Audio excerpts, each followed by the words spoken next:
What's up, everybody? Welcome to another episode of my hip hop review. I know that I haven't been here for a couple of days or some shit, but I just been busy as hell lately. So this is continuing the recent series of the Wu Tang um album, second wave, as I should say, and I have already reviewed To Count 2000. Very good, very slept on, if you ask me. In my opinion, a lot of people, you have to be a really huge Wu head to appreciate that album, if you ask me. Then the next time I reviewed Bobby Digital, which, in my opinion, was groundbreaking, but I still had a lot of mixed views about. You know what I'm saying? So, and now if you can hear from the raspy voice in the background, I'm going to talk about Old Dirty Bastards, Nigga Please. I know what you guys are thinking, where's the cover? Well, this is basically just a clean promo copy I found. Not the what's that place? The place I go to buy my record. It will sell like a lot of promo copies of albums I wanted and shit like that. And so, and by the way, let me say this: this upcoming vinyl collection video, must watch in my opinion, must watch. But yeah, I'm getting way ahead of lost topic. But yeah, so this is what the original artwork looks like. Yeah, it kind of has that. If y'all can see that, it has that like Rick James kind of thing going on and shit. Alright, so yeah. Okay, so this is his second studio and his last official studio album. Singles albums known for are, well, it only came out with like one official single, which is Got Your Money featuring Khalees, but I think there was another single. Let me double check. Oh, Got Your Money was really the only single? Anyway, yeah, so I've already reviewed Old Dirty Bastard. I've reviewed The Return of the 36 Chambers, which is a classic album and shit like that. And right after that album was released, that album actually got nominated for a Grammy and shit like that and stuff. So he appeared on Mariah Carey's what was that song? Yeah, Mariah Carey's Fantasy remix, and that remix was so huge and shit like that it kind of broke down more of a barrier between like R&B, pop, and hip hop collaborations and shit like that. And also around this time, Return to 36 Chambers, it was a very successful album, but he was still like having some money problems and shit. Well, money problems. Yeah, it was still on top of the charts. So he kind of got notoriety after he appeared on this MTV special, where he took like two of his kids so they can get welfare check and shit like that. And yeah, so that kind of caught like a lot of like attention and shit, and it also and also like when I looked up and shit like that after like his welfare was revoked and shit like that, a lot of people see it as an example of how the welfare reforms and shit like that enacted like the following year, '96. And so around this time, like he appeared on a couple of songs on Wu Tang Forever, but it was a lot more fewer. He did like a lot more fewer appearances this time around as opposed to like the 36 Chambers and shit like that. So that following year, what happened that following year?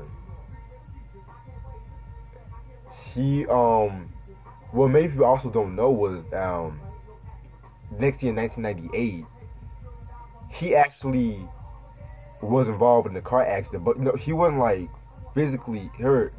He witnessed a car accident, like if it was like a recording studio, and he saved the girl from a 4-year-old girl from wreckage and shit.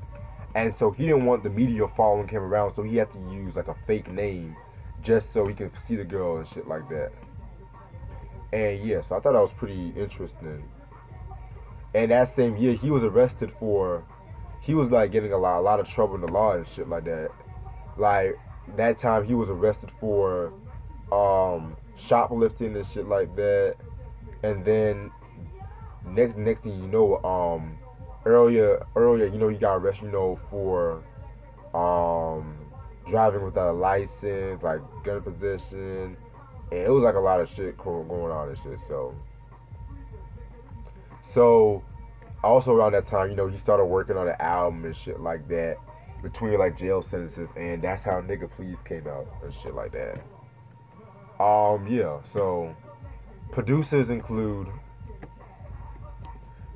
Buddha Monk, who was basically a member of the Brooklyn Zoo and shit like that. Yeah, that nigga Rab, DL, Flavor Hood Productions, Irv Gotti, Mr. Fingers, Neptunes. Like around this time, like I mentioned with Jay-Z's The Dynasty review, that they were getting like their big break around this time. So 99, 2000 and shit. RZA and True Master. Originally it was not supposed to be called Nigga Please. It went through like a lot of different different names and shit like that. So like black man is God, white man is the devil and shit, you know what I'm saying? Alright, so let's see how we gonna do this. Okay, whew. This is a review I've been kinda dreading on doing, but okay, the guest appearances are Chris Rock, Khalees, Raison the Zookeeper, 12 O'Clock, Ellie the Dark Man, Underrated MC and Woo, Shorty Shit Stain, okay, Lil Mo, and that's it. Well, let's get into Nigga Please. Yeah. Okay. Track number 1, Recognize, featuring Chris Rock. That was like the first song, of course. Neptunes produced that shit. What a horrible way to start off an album, in my opinion. Like, a lot of fucking yelling on ODB's part. I love Chris Rock, but why was he even on this song? I just want to know. Like, did RZA strike up a deal and some shit? Like, I'm sorry. Sorry about that. My vinyl was causing troubles, but yeah, like, that song was just, I Can't Wait, produced by Irv Gotti. That was actually a pretty cool song. That was a cool song. This was around the time when Irv Gotti was kind of changing up his production style.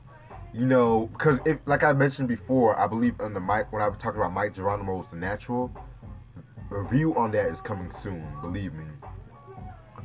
I said how when he was produced for them and like the Cash Money Clique, his beats were like very grimy, but hooking up with Ja Rule, it was just like, I mean, yeah, it was just like all polished, like, but yeah, I can't. But the beat on this, I like the beat on this one. This was a pretty dope beat, pretty dope song too. Track number 3, Cold Blooded, which is ironically playing in the background, the cover of the classic Rick James song with the same name.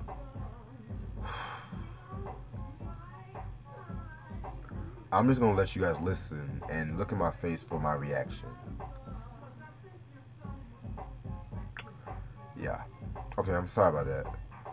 Track number 4, Got Your Money, featuring Khalees. Before I conclude the song, fuck Khalees, by the way. Back to you guys should know why I say fuck Khalees. But excuse me, I've been drinking a little bit before this review, just trying to get myself together, but let me stop. When I heard this song, this is a song you have to be in the right mood for. Like, that chorus, hey, dirty, like, the chorus gets on your nerves, plus, but the thing that saves the song was ODB, you know, he was pretty lyrical on the song, like, he was pretty funny, Like, he could only get away with making a song like this. That's all I'm gonna say. Track number 5, Rolling With You.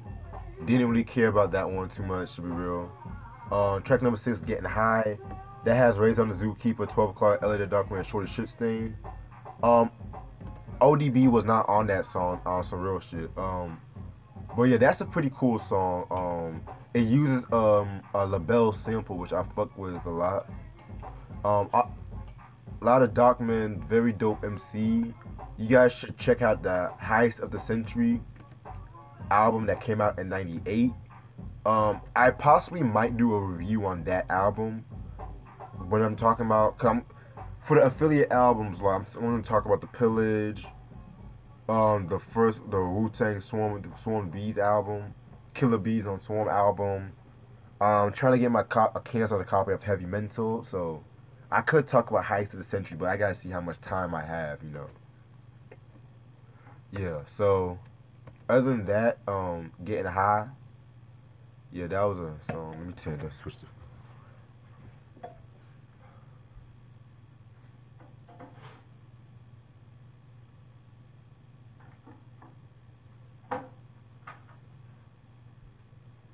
Had to flip to side 2. Okay. So, track number 7, You Don't Want to Fuck With Me. That was another one produced by DL Irv Gotti. On some real shit though, I actually do like this song. On some real shit. It was actually a pretty dope beat for Irv Gotti standard, and it was kind of like, you know, self-explanatory. You don't want to fuck with me. One of those kind of songs and shit. Track number 8, Nigga Please.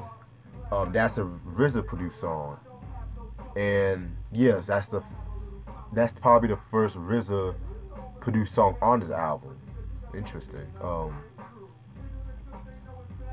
This is actually a pretty slept on RZA beat. You know, it's not an ordinary RZA beat like you might be used to, but it fits ODB well, and that's the only thing that matters. So that's a pretty braggadocio track. Track number 9, Dirt Dog. No. No Dirt Dog, no. Track number 10, I Want Pussies. Self-explanatory. I only like the beat sample that they picked, the Blood, Sweat, and Tears sample. I like that, but they went pretty easy on that sample and shit like that. So, yeah. Track number 11, Good Morning Heartache, featuring Lil Mo.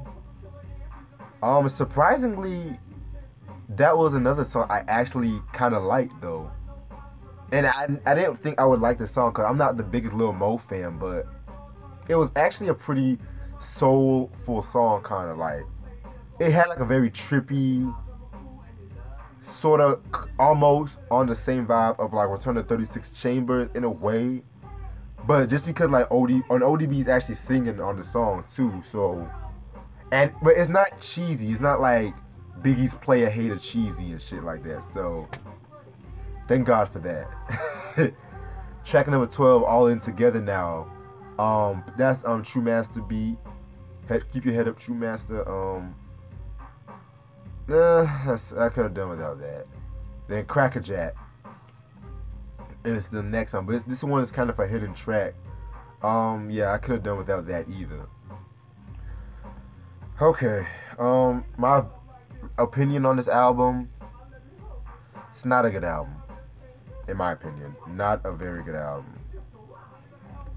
Like, a lot was going on around this time. Like, he was going through many legal issues. I mean, he was like on some other shit, like you know, I think the drugs and the liquor just got to him and shit like that. And don't get me wrong, ODB, I know what y'all think of y'all. I'm not expecting like high class lyricism on this project. I wasn't expecting that, cause Old Dirty Bastard, like, don't get me wrong, he can spit, but he's not like Ghostface or GZA and shit, like, or even Inspector Deck. Like, he had his own style. Like, he wasn't like in your face crazy lyricism metaphors. Like, he was more like a dirty comedy rapper, like, and shit like that. And when I heard Return of the 36 Chambers, like that album, like, yeah, that album was a pretty fun album, but at the same time, it still had its edge to it.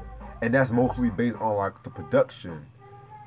Like I said before, 1992 to 97, RZA was definitely in his game, but he was, in my opinion, he was pretty good up until like the early 2000s, but those years is especially.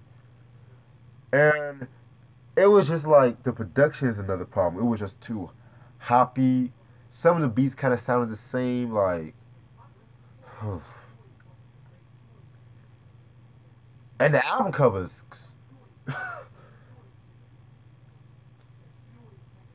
It's crazy, like, and the thing is, you really have to be an ODB fan to appreciate this album. Like that's the biggest thing. You have to be really be an ODB fan. So yeah. So after this album was released, like he was like, still fighting legal issues and shit like that. And basically, yeah, he didn't appear that much on the W album and shit like that. I think if I'm not mistaken, the only song I believe he appeared on was his own solo shit, Conditioner. Well, his song Conditioner, we recorded from prison and shit like that. So, yeah, that shit's crazy, yeah. Yeah, and of course, you guys should know that Older You Bastard passed away, 2004 and shit like that. Like 2 days before his 36th birthday. Like that shit's crazy from a, yeah. So yeah, man. Like rest in peace to Old Dirty Bastard. Like he's still definitely like one of my favorite MCs and shit like that. But to be real, like this nigga, please, like you have to really be an Old Dirty Bastard fan, like to really love this album. So that's the best way to put it. The next album I'm going to talk about is going to be Cappadonna the Pillage, but that's going to be a while.